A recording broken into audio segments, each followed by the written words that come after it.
Welcome to Redtastic. Story 1. My 29 females, boyfriend 29 male, moved in with me 6 months ago. I live in my own apartment in a very nice area. I have a mortgage, but I make a lot of money, and he was contributing to it. However, for the past 4 months, he hasn't been employed due to health issues. To support him, I relieved him of rent obligations, paid for all the meals subscriptions, and even covered his therapy sessions.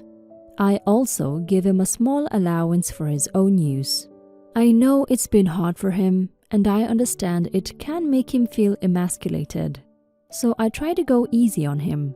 He's been working hard to address his health problems, and I respect that. The issue is with his sister's upcoming destination wedding. I'm invited, which means I'm covering both my and my boyfriend's costs for the trip. However, my boyfriend expects me to pay for his parents and his 17-year-old twin siblings to attend the wedding as well. He said if he were working, he would be paying for them, and so he thinks it's a given that I would step in and cover it. I was taken aback and refused. I don't want to spend even more on top of what I've already been paying for him for the past 4 months. We had an argument and now he's giving me the cold shoulder. To add to it, his mom called me controlling for not helping his family out. And I'm honestly starting to feel guilty. I want to support him, but I feel like this is way too much. Am I an ass for refusing to pay for his entire family to attend the wedding? Update. Last year, I made a post about my boyfriend, 30 male, who had moved in with me, and how he wanted me to pay for his parents and siblings to attend his sister's destination wedding. I refused to listen to the comments back then. Everyone called him a mooch, but I didn't want to see it. I ended up giving in and booked hotels and plane tickets for his parents and twin siblings to go to the wedding. But weeks before the wedding, I found out that he was chatting with women on dating sites and asking them for nudes. When I confronted him, he dismissed it, saying it was nothing. That was the final straw for me. Enough was enough. I kicked him out, cancelled the tickets, and ended things with him. It was ugly and I'm still reeling from the shock. I can't believe I ignored all the signs for so long. It's been a hard lesson, but I'm determined that I will never put myself in that position again. Thank you to everyone who tried to warn me. I wish I had listened sooner. I'm so glad you finally got rid of that mooch, OP. Even without the cheating, he was a very bad boyfriend. You gave him so much and was there for him when he got injured, and yet, even in that state, his mission was to take advantage of you and milk you dry. He shouldn't have asked you to pay for his family members when you were already doing so much by paying for him so he could go. He was selfish, greedy, and definitely not worth your love and everything else that you gave to him. I hope you find someone who appreciates how kind you are and doesn't take advantage of it. Good luck, OP. Story 2. Am I the a-hole for wanting a bit bigger of an engagement ring? My boyfriend proposed this morning and I was ecstatic. We've been together for 4 years, and it was totally unexpected since I really thought it might happen in the summer. We did go ring shopping together and he knew what I liked as well as diamond sizes. I feel terrible saying this, but I really don't like the size of the stone. It's a solitaire, so there's no side stones at all. It's a 0.39 carats. One of my friends said it looks like a promise ring, which really kinda stung. I don't think she meant to hurt my feelings, but I felt like she was judging me and him and our finances. Another friend along with her was crunching her eyes pretending she couldn't see it. Besides them being just shallow, they said such a small ring isn't going to last a lifetime and will have to be replaced if it's worn daily. Our financial situation is good, really good. He could have afforded a larger stone, so this isn't the issue. He also knew the ones I showed him were a bit larger. I feel like maybe he went on the cheaper side just to be frugal, which I normally understand, but I'm going to be wearing this for the rest of my life. I really don't want to upgrade because it's not as special as the original. He left all the paperwork in the box, and he spent $2,900. I feel for this once-in-a-lifetime purchase, it's not too much to ask for something in the 5K range and 0.80 to 1 carat. All of my friends and even family have at least 1 carat rings, if not bigger. In our area, it's not uncommon to see large diamonds up to 2.5 carats. I know it's snobby and I wouldn't expect something that big, but I felt 1 carat is a good middle ground. I don't know how to mention this and what to even do. I feel like I'm screwed either secretly hating it or him getting disappointed. Edit. I do not dislike the ring because of my friends. I was unhappy with the size before anyone even saw it. You're definitely being shallow, OP, not just your friends. If you don't like the ring so much, how about you just tell the one person who can do something about it, your fiancé? Let him know how you feel about the ring, and hopefully he loves you enough to change it for you and not consider you ungrateful and shallow like everyone else does. I mean, if you're marrying the guy, then he probably knows you better than anyone. And if you won't change it, I guess you're just going to have to live with it. Sorry, either that or get another one out of your pocket. Now for some comments. You're the a-hole. Your friends aren't the only ones being shallow. He spent about $3,000. That's a ton of money, more than I made in almost 2 months. Having a smaller ring doesn't mean he loves you less. He picked that because he felt it was the right one for you. I'm sure he put a lot of effort into it.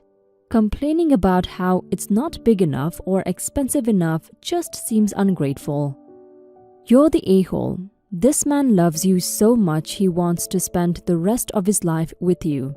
Who cares about how big your ring is or how much he spent? He probably got that ring because it reminded him of you in some way. Maybe he has plans for a gorgeous wedding ring for you. Maybe you should ask him about why he chose this ring. Communication is key in any relationship. I didn't get a wedding band when I got married, but I didn't let that ruin my day. Don't let this ruin a happy moment for y'all. You're the a-hole, as are your friends. You hit the nail on the head when you said your friends are being shallow. Furthermore, the size of a diamond has nothing to do with its durability. The strength of diamonds is what makes them last forever. They are the strongest gemstones in the world. Your friends have no idea what they're talking about. A huge amount of marriages end in divorce these days. And I always laugh when it's a couple who put undue focus on superficial shit like their wedding budget and the size of the ring. Focus on your relationship rather than the ring that represents it. Story 3. This isn't a post meant to bish about my girlfriend, but in a way it is because I don't know what to do about the position I find myself in that isn't helping me. Backstory: I, 42 male, separated from my wife of 13 years just before my son's first birthday. Mutual decision, no Jerry Springer shit here. Still on great terms and managing a very productive co-parenting relationship. Met my current girlfriend, 46 female, just before the separation. No causality there, and have been pretty exclusive for the past 4 years. I worked really hard to ensure that I had 50% custody of my son and that I was in his life. I made sure that I got a job, got an apartment, paid my bills. You know, all the shit a normal person does, and also made sure to never hire a babysitter so I could be a part of my son's life. Also, I had this great girlfriend whom I fell in love with. With my son, I made sure to not introduce him to the girlfriend until I was confident that she wasn't some passerby in my midlife journey. She understood, and being a mom herself is really good with him. We lived apart until October 2016 and moved in together. Usual move-in adjustments. Our relationship. Straight up, we have porn sex. We're both really into it. I mean, we found in each other a connection I've never known could exist. I sometimes feel guilty about how awesome it is. She's hot. We work out together and she is totally into allowing me to fetishize her developing fitness body. She is caring, earnest, and has the potential to be one of the strongest women I know. She also has an ongoing medical issue that doesn't really prevent her from doing anything, but she keeps saying that it does. I mean, if she can work out for 2 hours at a time lifting weights, real weight, not this Insta glamour BS, 4 times a week, I'm thinking she can muscle through a job somewhere. The issue: she won't make money. No job, no income. Her ex is stiffing her alimony. I'm paying for everything. I'm racking up debt that is starting to weigh on me. Every time I try to bring up finances, she cries immediately and says how much of a failure she feels like. I have spent countless hours helping her build her business, but little things like making a flyer are too complicated for her. And just last night, I was playing with my son while she was making this super awesome dinner. We sit down and she starts crying about how she feels excluded when my son is there and I pay attention to him. Now, I get it. My girlfriend is hot, great in the sack, cooks amazing. Although I love to cook just as much and she's a bit of a kitchen Nazi. And maybe this is just the price I have to pay for it. But she hasn't paid rent in 3 months. We moved into a new place and I paid for the whole move. We've been slowly upgrading our life, and I realized that it's me that has been doing all the work here. I pay for her phone, the groceries, the utility bills, the internet, the rent, the gym, and fun time activities.